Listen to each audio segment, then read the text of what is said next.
Como presentamos en el vídeo anterior esa introducción al empirismo radical, en este vídeo vamos a intentar presentarlo de una manera un poquito más estructurada o digamos más rigurosa en términos técnicos. Y para ello vamos a necesitar un nuevo axioma que hemos denominado axioma humeano en honor al autor David Hume,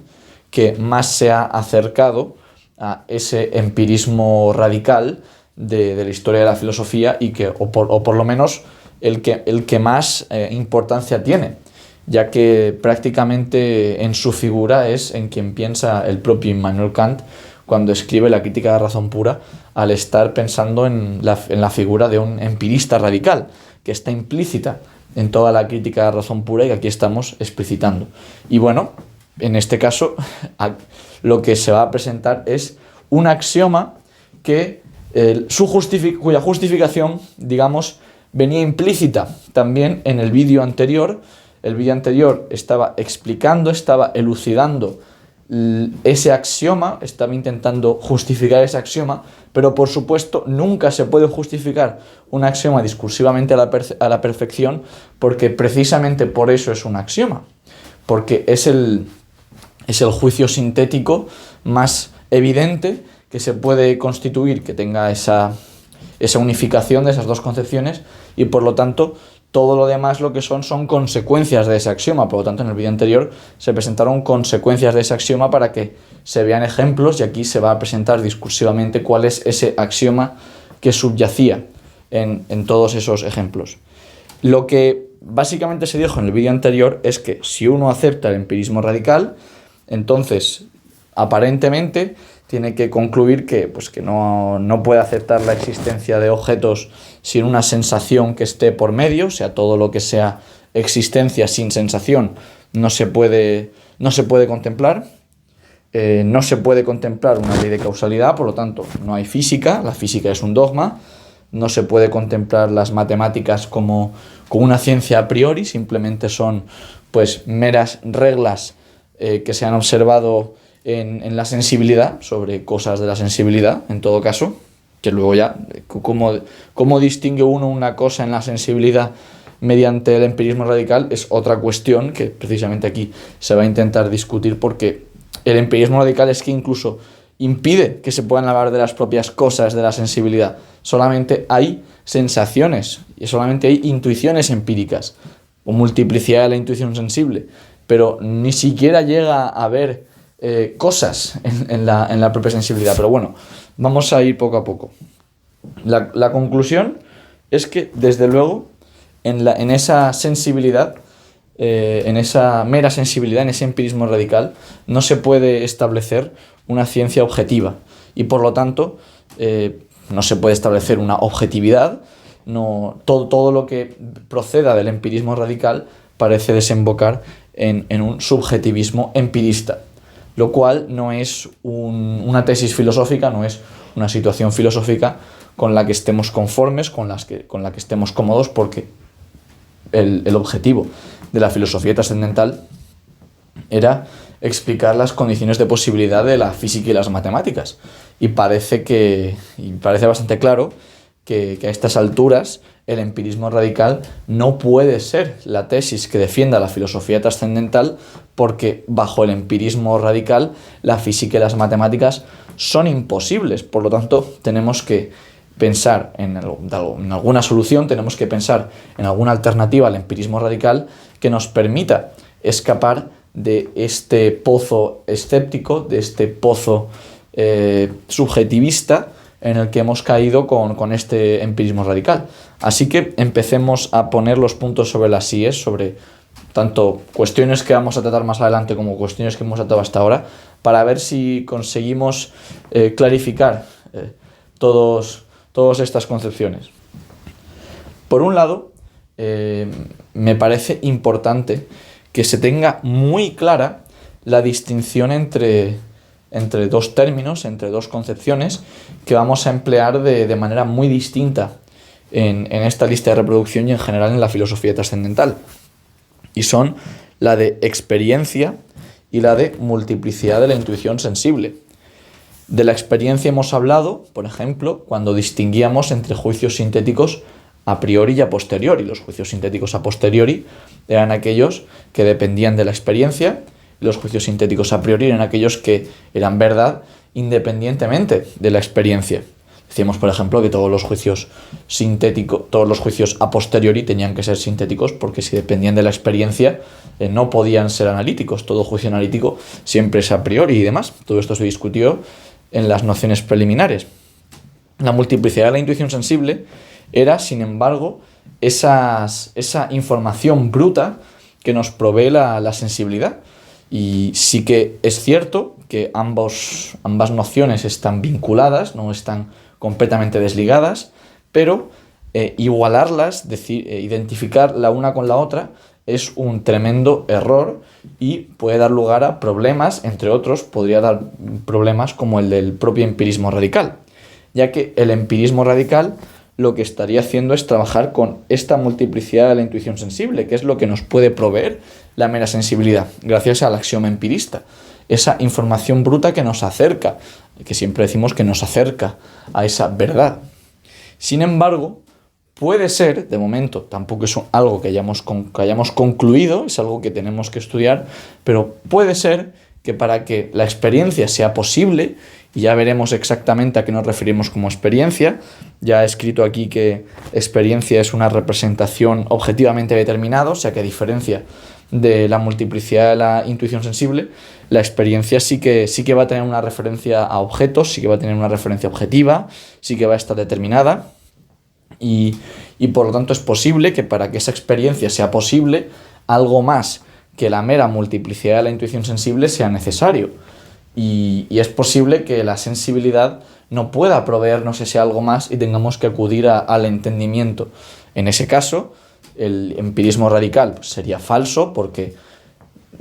podríamos obtener representaciones verdaderas que no proceden de la mera sensibilidad, sino que proceden del entendimiento y que nos permiten hablar no solamente de esa multiplicidad de la intuición sensible que estábamos discutiendo en el vídeo anterior, sino también de algo más elaborado, de una experiencia en la cual quizás la física y las matemáticas sí que tengan algo de sentido, ¿no? Evidentemente, todo esto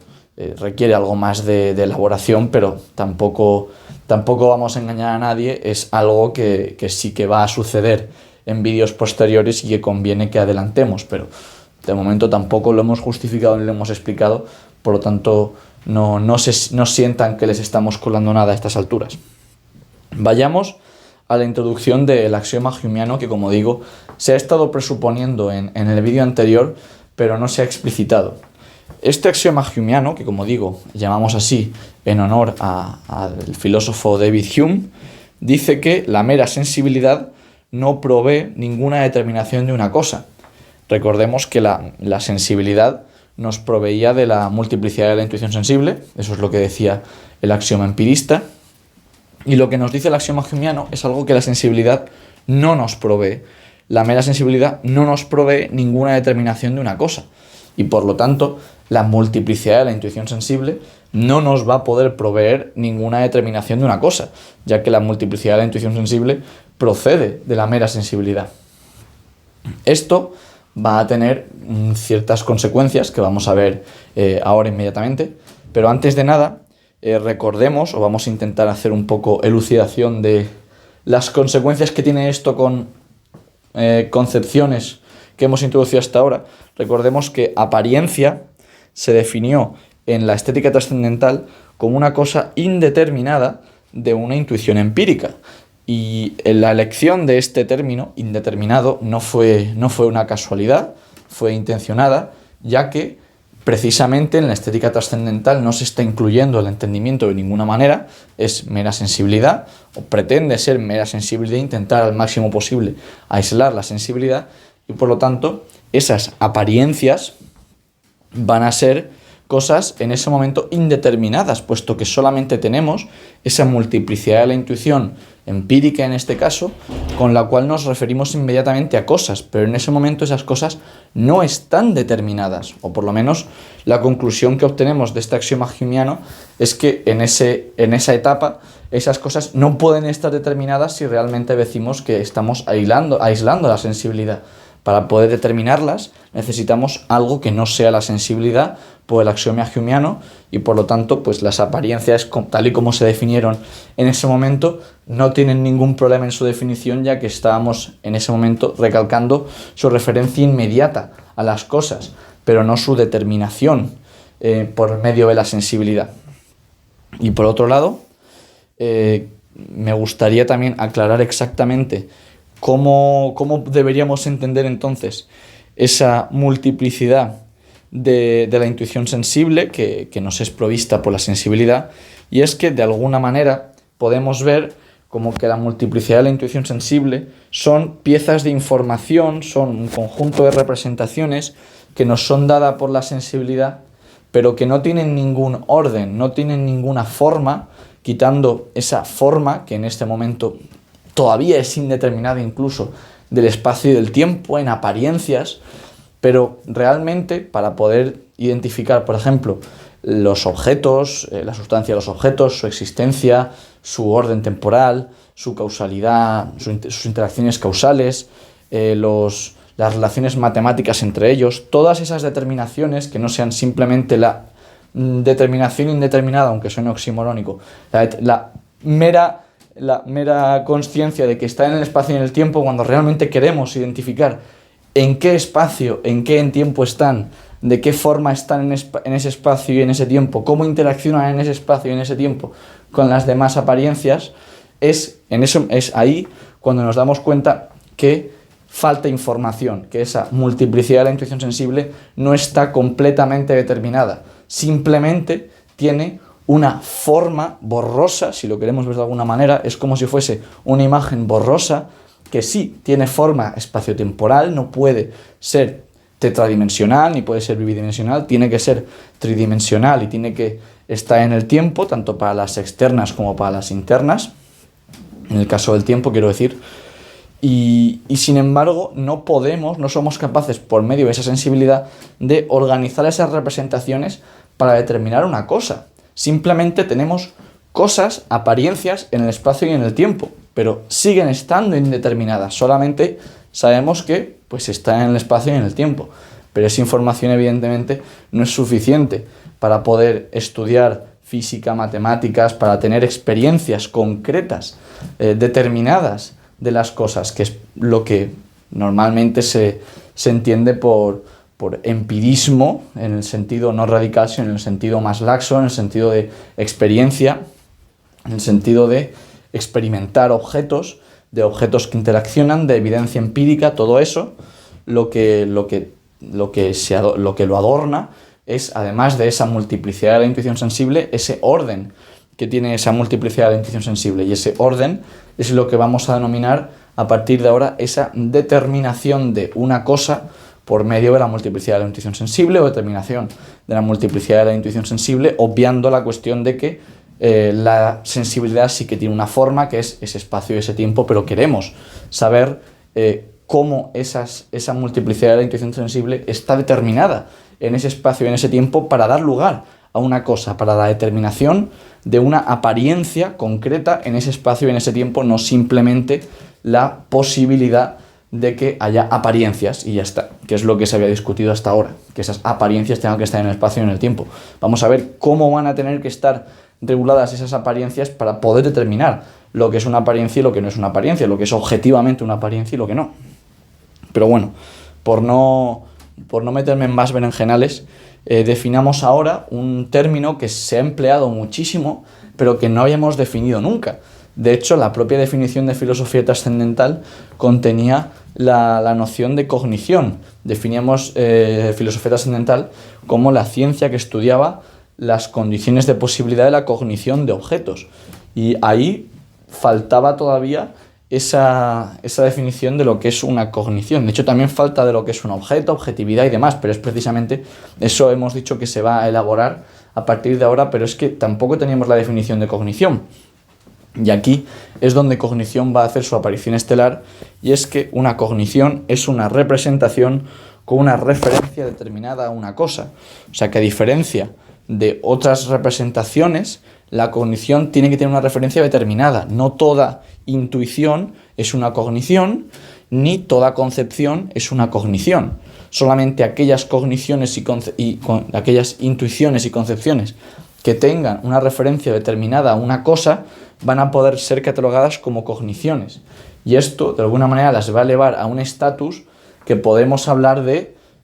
el término cognición tiene mucha vinculación con esos juicios sintéticos a priori y juicios sintéticos a posteriori. Podemos hablar de conocimiento, podemos hablar de ciencia, podemos hablar de saber, podemos hablar del culmen de episteme en términos griegos. Es el culmen del conocimiento o el culmen epistémico del conocimiento de algo. Pero bueno, no quiero tampoco, simplemente estoy elucidando por qué se introduce esta cognición, que evidentemente se introduce para distinguir lo que es una mera concepción sin ningún tipo de contenido o una intuición que no está determinada y demás. Pero bueno, ahora ya elaboraremos a partir de ahora esto de cognición, qué rol va a jugar en todas lo que tiene que ver con la física, las matemáticas, los juicios sintéticos a priori, etc. Estas cogniciones, igual que discutimos que podían ser las intuiciones, que pueden ser empíricas y puras, estas cogniciones también van a poder ser cogniciones empíricas, cogniciones puras. Y cognición empírica es precisamente lo que vamos a definir como experiencia. Experiencia es una cognición empírica o una cognición que refiere de manera determinada a una apariencia, que son esas cosas de una intuición empírica, esas cosas indeterminadas a las que una intuición empírica se refiere de manera inmediata, o esas cosas indeterminadas a las que nos podemos referir por medio de una multiplicidad de la intuición empírica. Bueno, aquí ya se están juntando muchísimos elementos que hemos discutido hasta ahora, pero como digo, esto va a ir increciendo a partir de ahora en próximos vídeos, porque se van a empezar a juntar todas las definiciones que hasta ahora se han introducido y es importante tener una visión global de ellas. Por otro lado, me queda lo que es una cognición pura, que pues uno se puede hacer una idea que esto va a estar vinculado con las intuiciones puras, de la misma manera que una cognición empírica está vinculado con una intuición empírica, pero de momento no vamos a entrar en demasiados detalles, esto se verá más adelante, pero por supuesto estas cogniciones puras van a estar vinculadas con el espacio y con el tiempo y van a estar también estrechamente vinculadas con esos juicios sintéticos a priori que siempre hemos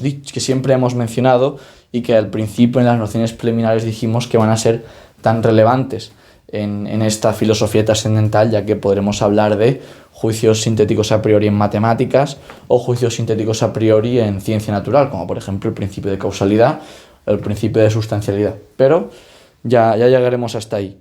Ahora lo que podemos esbozar ya son un teorema y un corolario bastante sencillito de esto que habíamos introducido hasta ahora, que es el axioma humeano y la definición de cognición. Y es que el empirismo radical no puede justificar ninguna cognición. Y bueno, pueden leerse la demostración, pero es bastante sencillo de demostrar, ¿no? Porque el empirismo radical defiende que toda representación verdadera debe proceder de la mera sensibilidad. El axioma humeano nos dice que la sensibilidad no puede proveer ninguna determinación de una cosa, pero cognición es precisamente una representación con una referencia determinada a una cosa. Por lo tanto, el empirismo radical no puede proveer de ninguna cognición.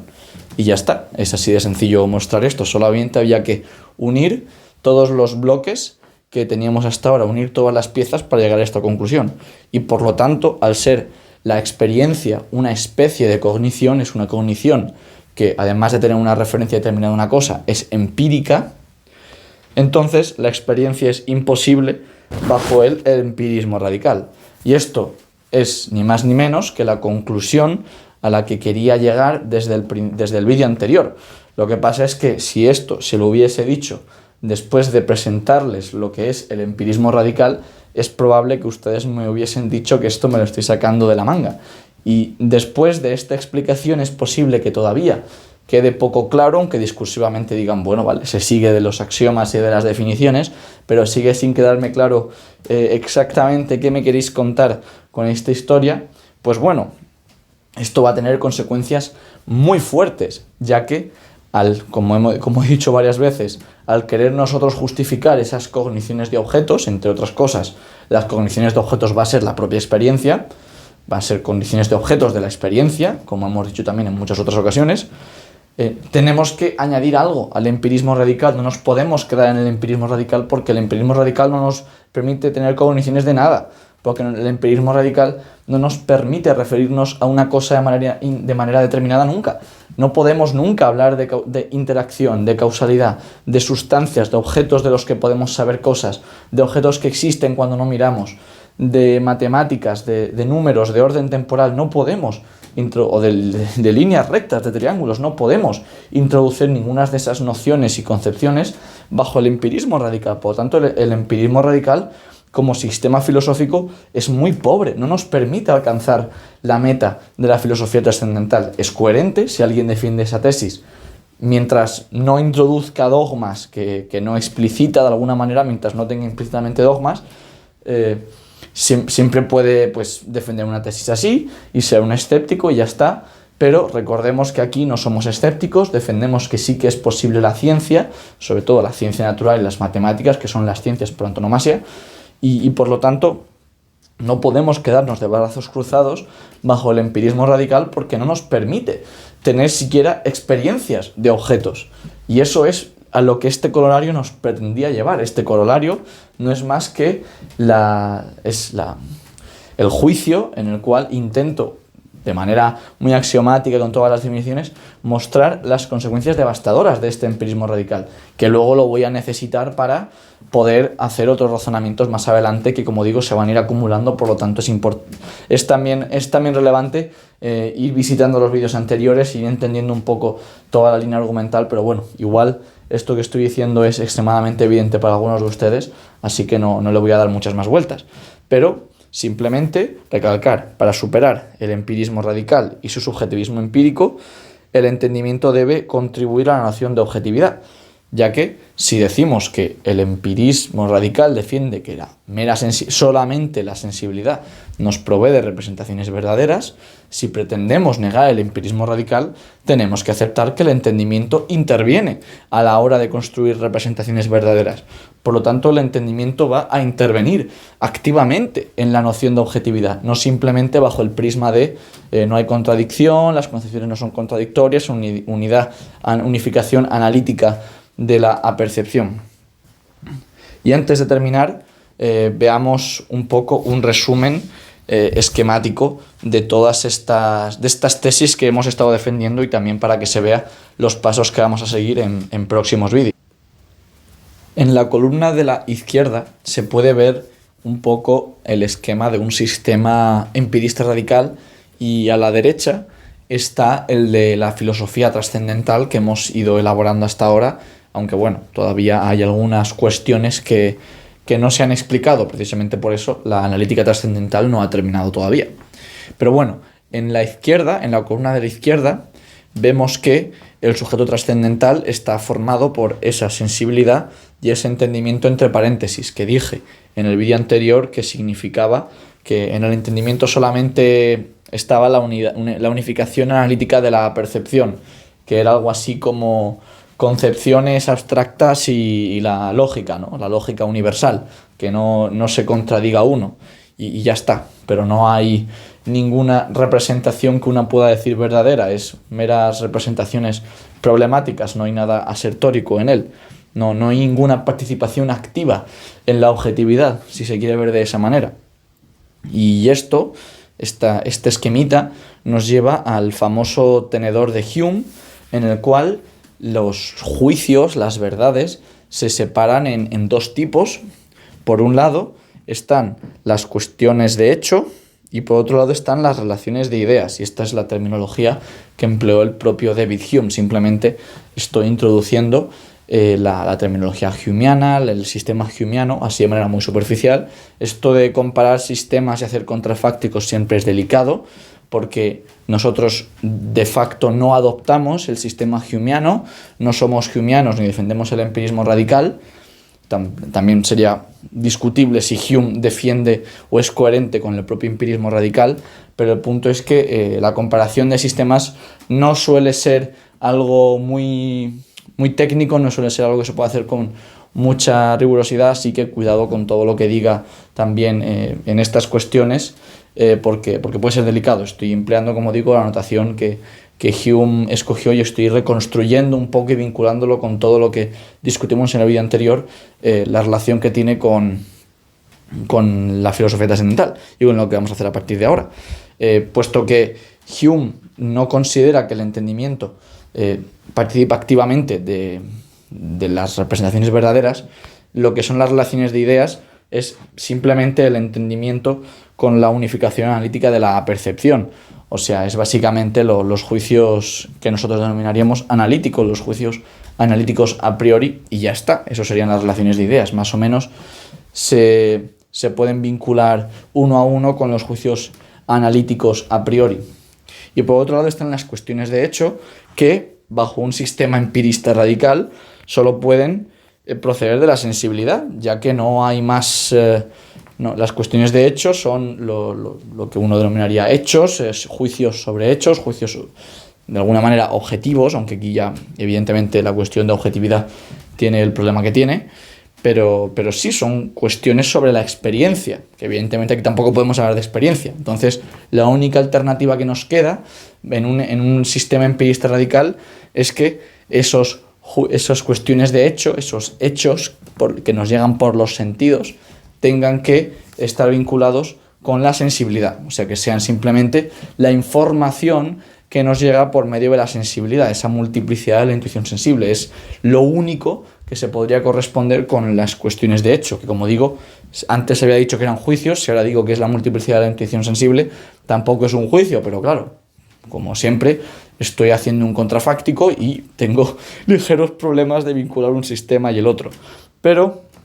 así, de manera muy sucinta, al introducir el axioma humeano, lo que ocurre es que estas cuestiones de hecho no nos permiten emitir juicios sobre una experiencia objetiva, y esto no es más que el corolario que había expresado justo ahí arriba. O sea que el empirismo radical,